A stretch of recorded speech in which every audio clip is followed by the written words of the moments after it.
tema de hoje é uma questão. As Forças Armadas devem participar ou não do combate ao crime organizado?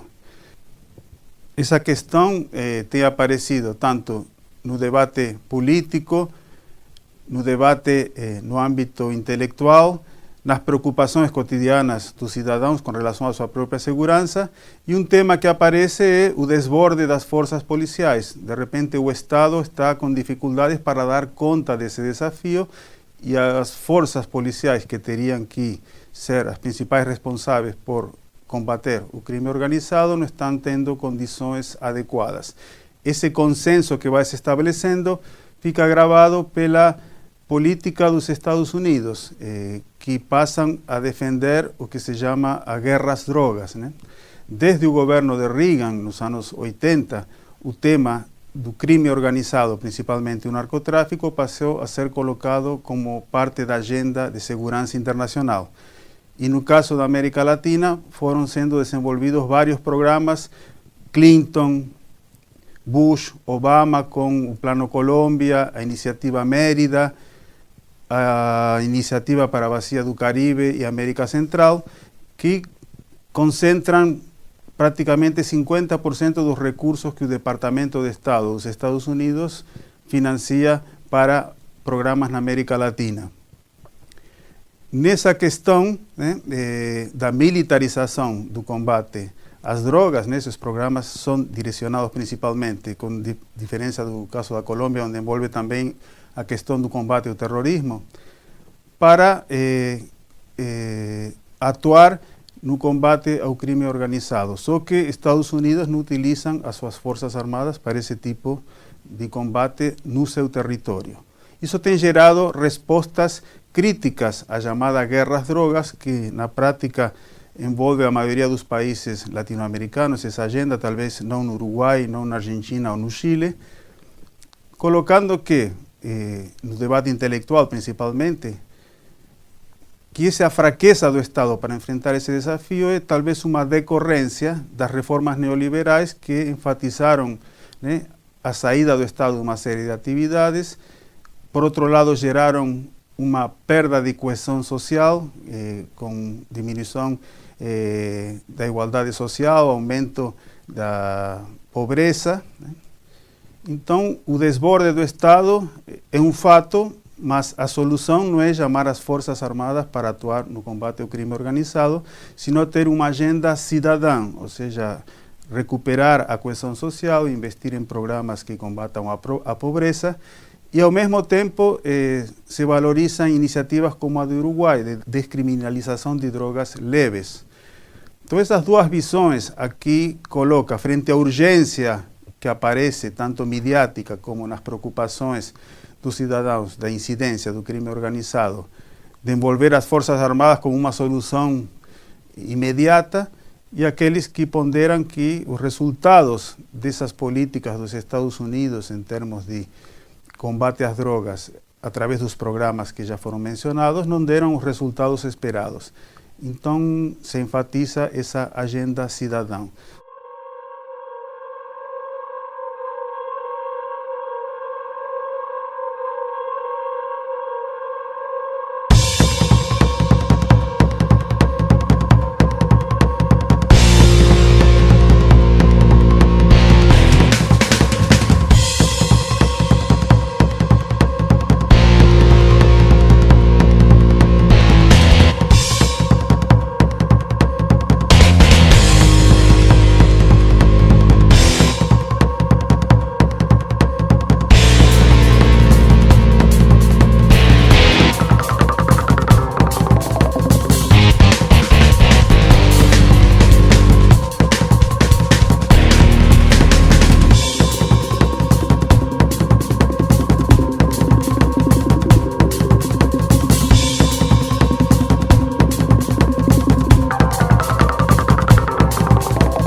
Para discutir essas duas perspectivas sobre a participação das Forças Armadas ou não no combate ao crime organizado, temos dois especialistas. o professor Samuel Alves Soares, que é da Unesp de Franca, do programa Santiago Dantas, também de pós-graduação em Relações Internacionais da Unesp, Unicamp e PUC São Paulo, e do GEDES, o Grupo de Estudos sobre Segurança e Defesa. Alexandre Fucile, que também é professor da Unesp de Franca, na área de Relações Internacionais, e também do GEDES, né, do Grupo de Estudos de Segurança e Defesa da Unesp. O professor Samuel Alves Soares vai apresentar a visão dos setores que defendem a participação das Forças Armadas no combate ao crime organizado, e o professor Alexandre Fucile vai mostrar a perspectiva mais crítica dessa visão, né? Passo a palavra para o professor Samuel Alves Soares. Agradeço a vinda ao programa e bem-vindo. Muito obrigado. Eu inicio essa exposição tratando daqueles que entendem que as Forças Armadas devem ser efetivamente empregadas no âmbito da segurança pública, e em particular, inclusive no combate ao narcotráfico, lembrando que essa matriz, ou retomando que essa perspectiva, é, antes de mais nada, uma doutrina norte-americana que vem, inclusive, dos anos 60 com McNamara, no período do auge da Guerra Fria, e retomada posteriormente durante o governo Clinton, já então com o término da Guerra Fria. E o que sugeria o Clinton naquela ocasião, no início dos anos 90? Que, dado o final da Guerra Fria, não havendo mais o inimigo interno a ser combatido, e considerando a incapacidade, inclusive, das Forças Armadas dos países latino-americanos de se envolverem na defesa a partir de uma perspectiva de uma ameaça externa de natureza estatal, que fosse reservado a essas forças um papel de polícia de fronteira e, eventualmente, inclusive, do emprego na área de segurança pública. Naquela ocasião, essa perspectiva foi rechaçada com muito entusiasmo, inclusive pelas Forças Armadas, no caso, inclusive, brasileiro, mas, no fundo, não se tratava de uma ruptura, já que, durante um período de 20 e 30 anos, as Forças Armadas, de fato, se dedicaram, as suas atribuições efetivas estavam voltadas para dentro, já que o inimigo era interno. Naquelas circunstâncias do término dos regimes autoritários, houve dois grandes modelos de saída dessa questão. Um podemos chamar a Argentina, que distinguiu muito claramente o que era uma ameaça externa e o que eram questões de segurança interna. E atribuiu às Forças Armadas exclusivamente um papel às ameaças externas. E no Brasil houve, na verdade, uma combinação das duas perspectivas. Não há uma distinção clara entre um âmbito e outro. E dado o quadro alarmante, e esse que os setores acabam por defender a participação das Forças Armadas, só para retomar, no ano de 2002 no Brasil houve mais de 56 mil homicídios. Então, o que a sociedade acaba se perguntando é o seguinte: o que fazer com Forças Armadas, já que não há conflitos externos, já que as Forças Armadas ocupam o 4º lugar no orçamento da República, são recursos de vulto, são mais de 70 bilhões de reais no ano passado, atribuídos ao Ministério da Defesa e às 3 forças, e, portanto, esse recurso inoperante do Estado deve ser empregado, portanto, para conceder uma perspectiva ou uma sensação de segurança à cidadania brasileira. Essa perspectiva, todavia, não tem apenas um olhar da sociedade, porque o sistema político brasileiro, e em particular os governos a partir de Itamar Franco, estão realizando um deslizamento do artigo 142 da Constituição, que atribui às Forças Armadas a garantia da lei e da ordem, para passar ao artigo 144 com o emprego das Forças Armadas na segurança pública.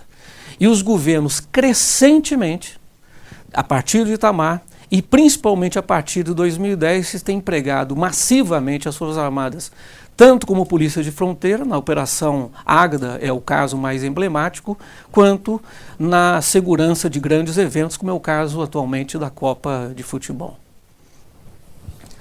Muito obrigado, Samuel. E agora fazemos um intervalo e na segunda parte Alexandre Fucile vai apresentar a visão dos que questionam essa perspectiva de utilização das Forças Armadas. Já voltamos.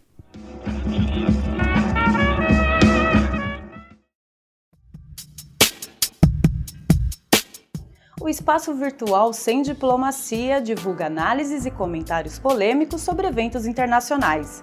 Ele é uma parceria entre o Instituto de Estudos Econômicos e Internacionais e a Assessoria de Comunicação e Imprensa da Unesp. Suas fontes de referência são jornais, revistas, blogs, sites especializados, ONGs e outros meios em que o posicionamento dispensa o consenso da opinião pública. Ele debate a conjuntura internacional a partir de visões dos grandes meios jornalísticos, justamente porque vão direto ao ponto, sem rodeios, sem diplomacia. Seus artigos levam o mesmo título da fonte de origem, acompanhado de uma síntese explicativa sobre seu conteúdo e o link para acesso à versão completa. As análises da equipe do Sem Diplomacia ou de colaboradores externos são publicadas nas seções Opinião e Podcast. Os programas de debate discutem em cada edição as diferentes opiniões da conjuntura internacional. Seus videocasts trazem as análises da equipe sobre fatos de relevância internacional. Acesse o site www.unesp.br/semdiplomacia.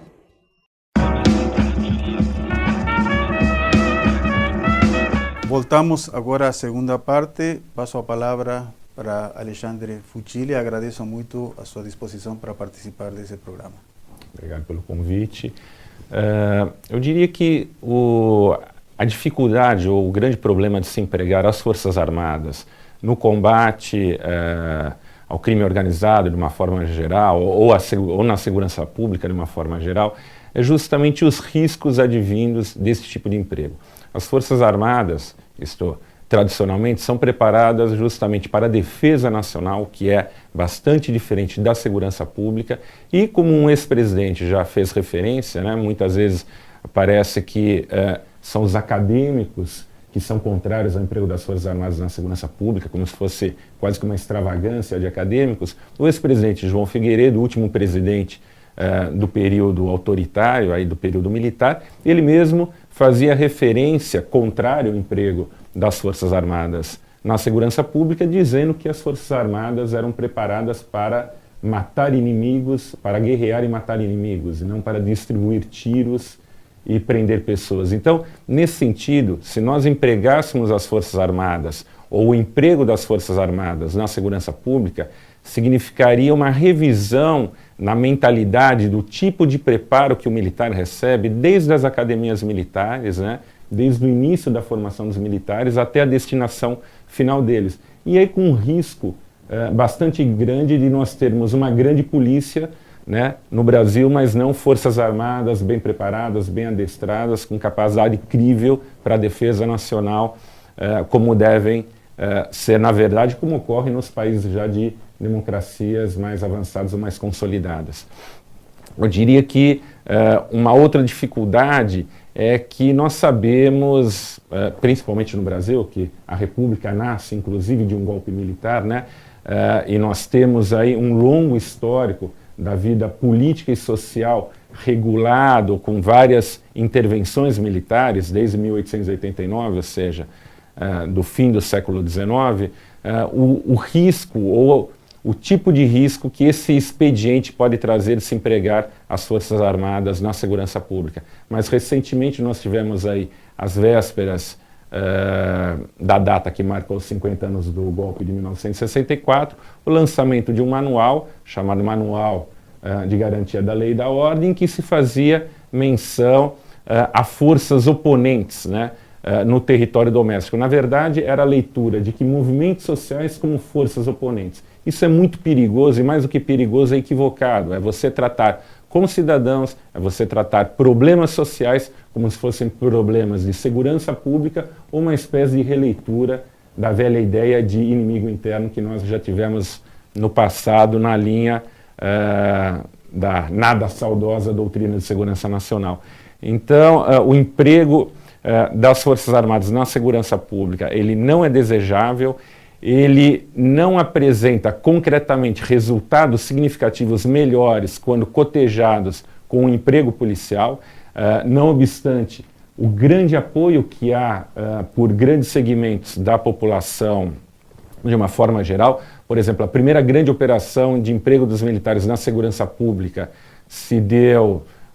foi na Rio 92, mas depois, num momento inclusive muito complicado, com influência, se deu em plena eleição de 1994, na chamada Operação Rio, e quando nós olhávamos os resultados finais, né, de apreensões, de drogas, enfim, de pessoas à margem da lei e assim por diante, a gente percebe que os avanços não eram muito, mas, não obstante, institutos de opinião constatavam que até 90% da população, por exemplo, do Rio de Janeiro, né, da opinião pública, apoiava este tipo de emprego. Então, a percepção de segurança, digamos, do canhão apontado para a favela, de fato melhora, mas efetivamente, concretamente, não resolve o problema da insegurança pública.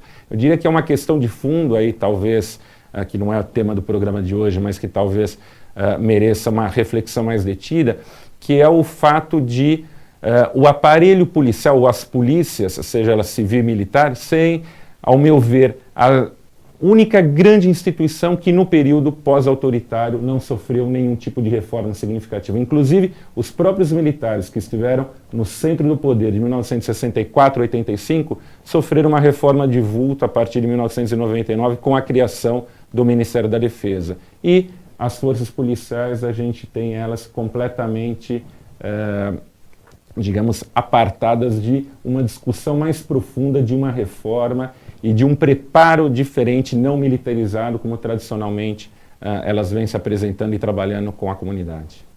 Agradeço ao professor Fucile pela esclarecedora apresentação e antes de passar para o debate em que cada apresentador coloca suas posições sobre o tema, queria fazer algumas breves considerações, porque um tema que foi bem apontado aqui pelos dois colegas é que a urgência e a percepção, né, por parte da cidadania de que há um problema, né, e que é cotidiano, traz à tona a questão, bom, qual é a solução imediata que melhora, né, esse problema?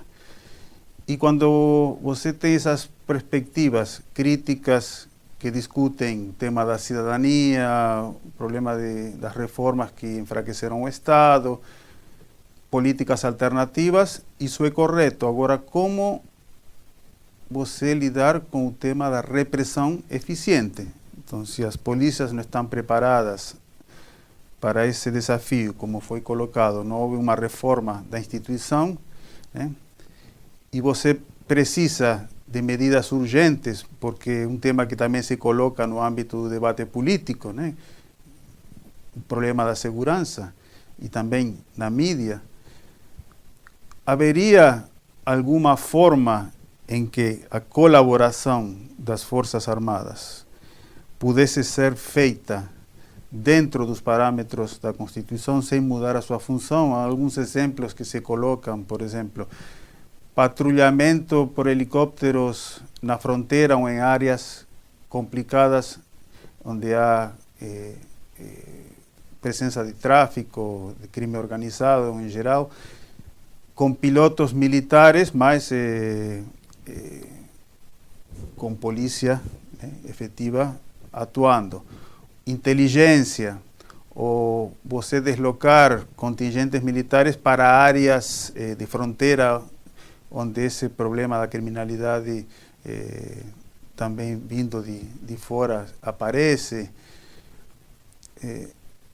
Enfim, há algum tipo de medida urgente ou que lide efetivamente com o problema, enquanto vão paralelamente sendo feitas outras, né, mudanças mais estruturais, inclusive a melhoria econômica, o fortalecimento do Estado. Enquanto isso, esse eu acho que é um problema que tende a favorecer a opinião daqueles que são favoráveis à intervenção das Forças Armadas. Ou seja, qual é a alternativa que você me dá no plano imediato, né? Então, eu acho que isso é um problema importante que foi muito bem colocado por ambos expositores.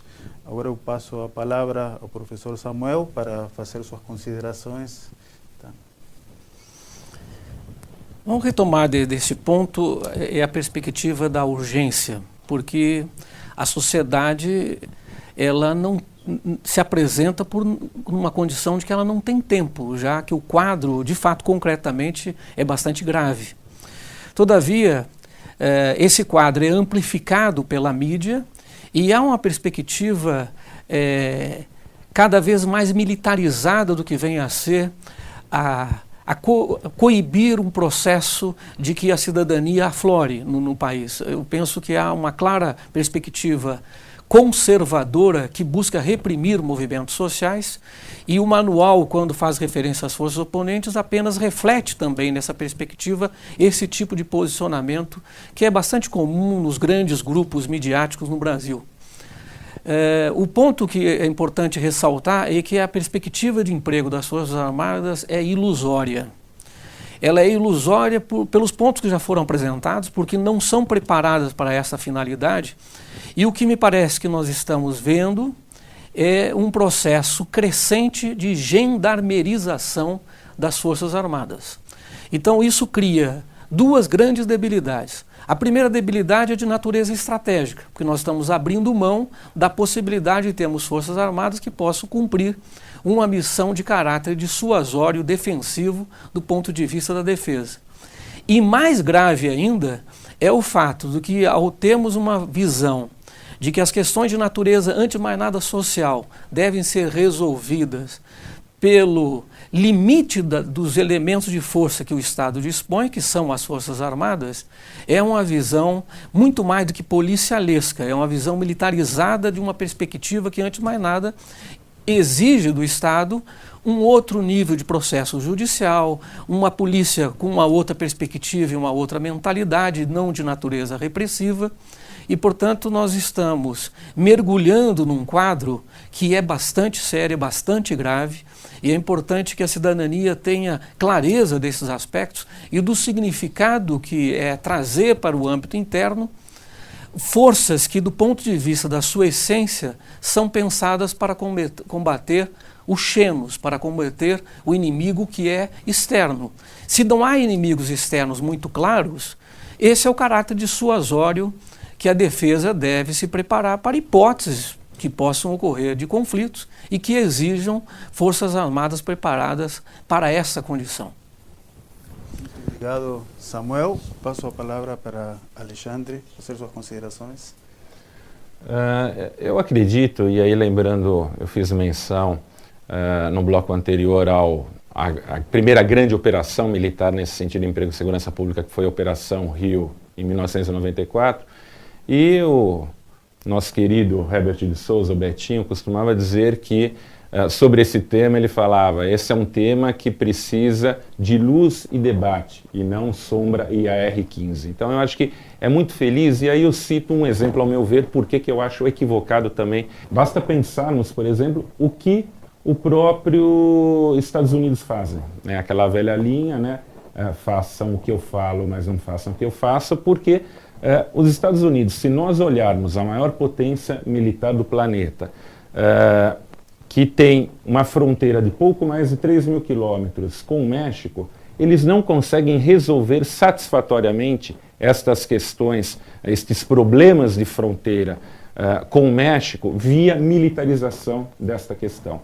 Então eu diria que o Brasil, que tem uma fronteira de mais de 15.000 quilômetros, uma fronteira terrestre de mais de 15.000 quilômetros com seus vizinhos, ou seja, mais de 5 vezes maior do que a fronteira dos Estados Unidos com o México, não será pela via da militarização que irá resolver esses problemas que de fato existem, que de fato são urgentes, mas que merecem justamente, ao meu ver, um debate mais profundo, como, por exemplo, a questão da descriminalização das drogas.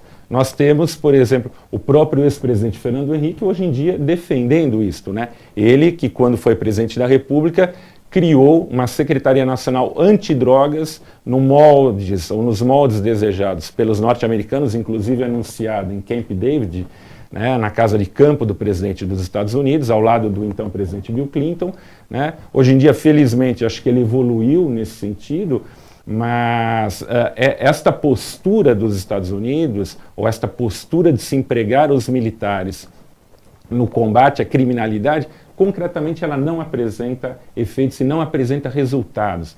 Muitas vezes, insisto nesse ponto, de forma midiática pode haver uma melhora na percepção da segurança pública, mas efetivamente os dados mostram isso, não se trata de um achismo, os dados mostram que não há resultados, além da questão enfim, óbvio que as Forças Armadas não devem ser pensadas como os vestais, mas além da questão do risco da contaminação das Forças Armadas. Por exemplo, o México está vivendo isto de forma bastante intensa, né, inclusive já com generais das Forças Armadas mexicanas detidos, presos por envolvimento com o narcotráfico. Então, esse é um debate muito mais complexo e não se trata só do endurecimento dos métodos repressivos para que nós tenhamos uma resposta mais satisfatória da parte da cidadania.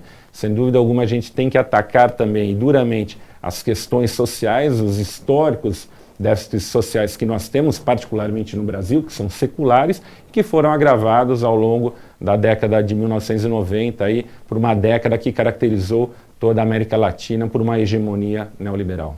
Muito obrigado, Alexandre Fucile, e nós estamos agora concluindo o programa. Tivemos duas exposições bem esclarecedoras, por um lado apresentando as duas posições nesse debate e, no segundo bloco, mostrando argumentos nos quais os dois apresentadores convergem na sua visão de que é errado, né, envolver as Forças Armadas numa função que não faz parte da sua essência e que isso não resolveu os problemas do crime organizado, principalmente o narcotráfico, naqueles países nos quais essa abordagem se tornou predominante, a abordagem da chamada guerra às drogas, né?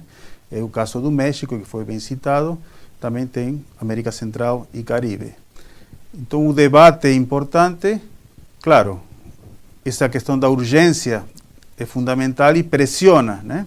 Principalmente quando é midiática e quando tem um processo eleitoral, mas outro tipo de medidas, uma abordagem alternativa que não descuide da repressão ao crime organizado através dos atores e agentes fundamentais para isso, é o que foi colocado de forma, me parece, consensual pelos dois colegas.